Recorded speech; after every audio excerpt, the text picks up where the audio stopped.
जानते हैं stroke cases में या पैरालिसिस केसेस में, वन साइड पैरालिसिस केसेस में हमें किस किस पॉइंट के ऊपर ध्यान देना है। बहुत सारे पेशेंट्स हम ऐसे देखे हैं हॉस्पिटल में और क्लिनिक में भी आए हुए हैं, तो ये मेरे एक्सपीरियंस में बोल रहा हूँ कौन कौन से चीज़ के ऊपर हमें कॉन्शियस रहना है ताकि पेशेंट का डिटोरेशन ना हो, पेशेंट खराब हुए में ना चले जाए, उसका ट्रीटमेंट अच्छी तरह से ना हो पाए और वो ज़िंदगी भर के लिए वैसे पैरालाइज्ड होके रह जाए। तो ये जैसे ना हो तो थोड़ा हम इस बात को याद रखेंगे, ये मेरे एक्सपीरियंस पे मैं बोल रहा हूँ। तो चलिए जानते हैं कौन कौन से पॉइंट के ऊपर हमें एम्फेसिस देना है और कौन कौन से पॉइंट को हमें कॉन्शियसली लेना है। I am doctor Sandeep Kumar Martha, physiotherapist. Welcome to my channel Utkal physiotherapy. आज हम जानेंगे स्ट्रोक के ऊपर। तो पहला चीज़ है स्किपिंग बीपी मेडिसिन्स। बहुत सारे पेशेंट्स में मैं ऐसा देखा हूँ, हम ऐसे पाए हैं जो क्लिनिक में या हॉस्पिटल में आ चुके हैं। पहले बीपी बढ़ा होगा और उसके वजह से वो पास वाले डॉक्टर को कोई दिखा के बीपी मेडिसिन स्टार्ट किए होंगे। फिर कुछ दिन बीपी मेडिसिन कंटिन्यू करने के बाद बीपी कम गया होगा और उसके बाद पेशेंट बीपी मेडिसिन छोड़ दिए होंगे, मतलब खाए नहीं होंगे। बहुत दिन ऐसा चलता जाएगा पर बीपी कंट्रोल नहीं होता। ये आपको मैं अच्छी तरह से बोल रहा हूँ कि आप याद रखिए, बीपी मेडिकेशंस एक बार अगर स्टार्ट करें तो उससे कंटिन्यू कर चाहिए और वो डॉक्टर के सलाह से ही आप उसको छोड़ेंगे। पर अगर आपके मन मर्जी उसको छोड़ रहे हैं तो इसका नतीजा आपको भुगतना पड़ेगा। बहुत सारे पेशेंट्स ऐसे आए हुए हैं जो बीपी मेडिसिन छोड़ने के बाद कुछ दिन के बाद उनको बीपी का सिम्टम्स आया है और स्ट्रोक हो गया है। तो ये एक्चुअली हम याद रखेंगे, इसको नेगलेक्ट नहीं करेंगे। सेकेंड चीज़ है नॉट चेकिंग बीपी रेगुलरली। जो पेशेंट्स को स्ट्रोक हो गया है या जो पेशेंट्स अभी उनका बीपी ज़्यादा हाई रह रहा है तो उनको कंटिन्यूसली रेगुलरली बीपी चेकअप्स करना चाहिए। ये अभी बाज़ार में अवेलेबल है, आप अमेज़ॉन या फ्लिपकार्ट जो भी है उसमें मंगवा सकते हैं। घर में उसको आप टेस्टिंग करवा सकते हैं या सबसे अच्छा होगा जो हमारा मैनुअल बीपी मशीन रहता है वो अभी पास वाले कोई मेडिसिन स्टोर में अवेलेबल है, नहीं तो हम डॉक्टर के पास जाके भी वो चेक करवा सकते हैं। पर ये चेक करवाना चाहिए, रेगुलरली इसे चेक करवाना चाहिए ताकि हम जान सकेंगे कि हम जो मेडिसिन खा रहे हैं उस डोज में बीपी हमारा कंट्रोल हो रहा है कि नहीं।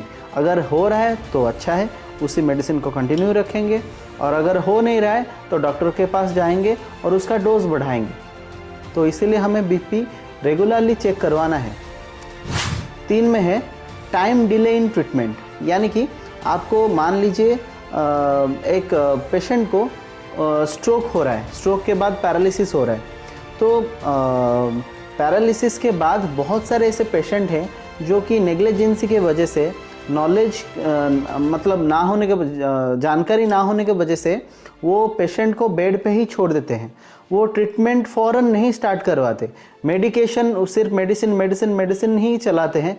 इसका एक्चुअली मैनेजमेंट स्ट्रोक का है, आप मेडिसिन चलाइए, उसके साथ फिजियोथेरेपी हम कंटिन्यू करेंगे, क्योंकि फिजियोथेरेपी एक ही चीज़ है जो आपको पैरालिसिस से बचा सकेगा।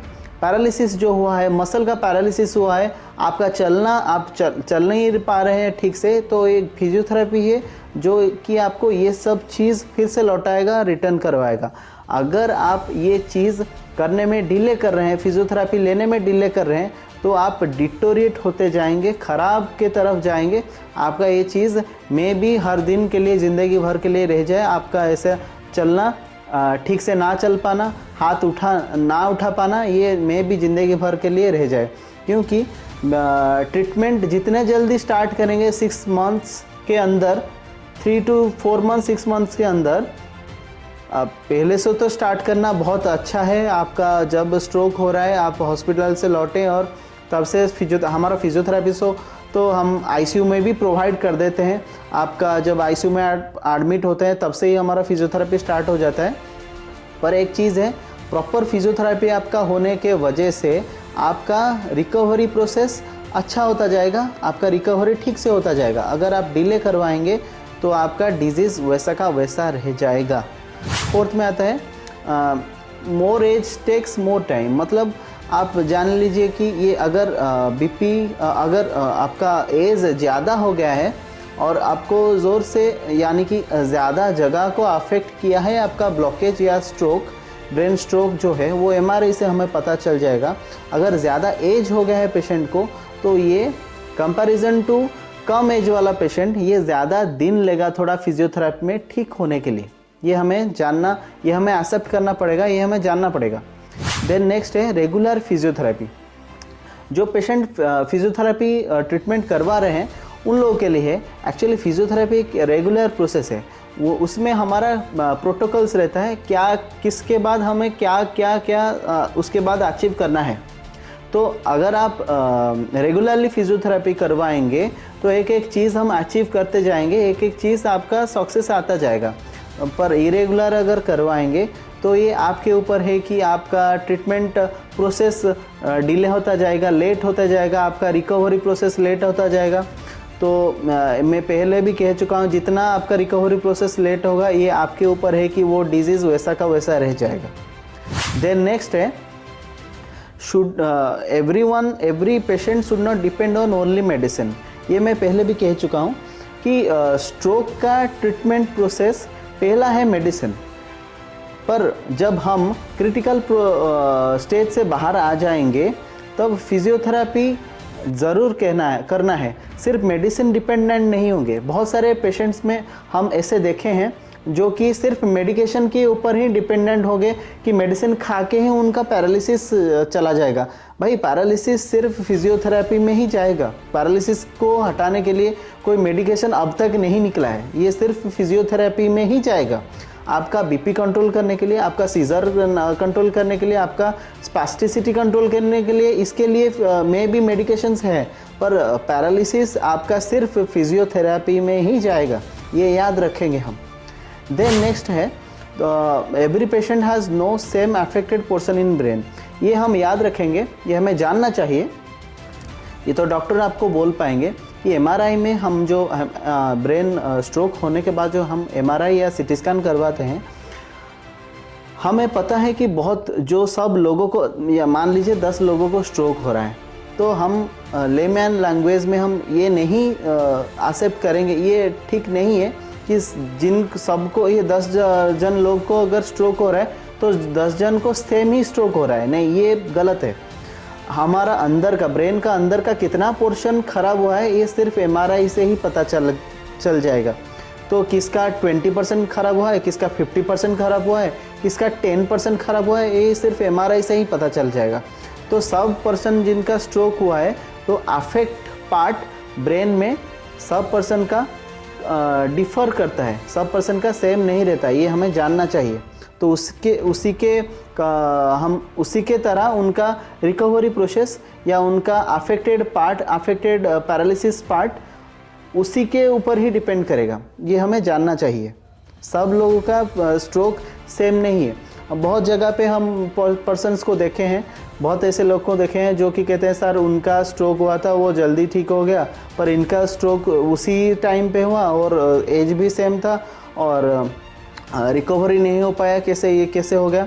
उनके लिए यही आंसर है कि जिनको कम स्ट्रोक हुआ होगा, कम पार्ट अफेक्टेड हुआ होगा ब्रेन पे, वो तो जल्दी रिकवरी होना ही है। पर अगर ज़्यादा पार्ट अफेक्टेड हुआ होगा ब्रेन पे तो ये ज़्यादा टाइम थोड़ा लेता है रिकवरी होने के लिए, ये हमें जानना है। तो नेक्स्ट पार्ट है पेशेंट, उनका एक मेंटलिटी ग्रो कर जाता है कि बेड रिडन होके हो रहा है। बहुत मतलब 100% पेशेंट्स का ये नहीं रहता, 50% 60% पेशेंट का ये रहता है कि कुछ भी नहीं मैं करूँगा। उनके मन के अंदर एक डर आ जाएगा, कैसे मैं चलूँगा, मेरा पैर में तो पैरालाइज्ड हो गया है, पैर के ऊपर मैं फोर्स नहीं दे पा रहा हूँ, चल नहीं सकूँगा, मैं नहीं चलूँगा, ये नहीं करूँगा, वो नहीं करूँगा।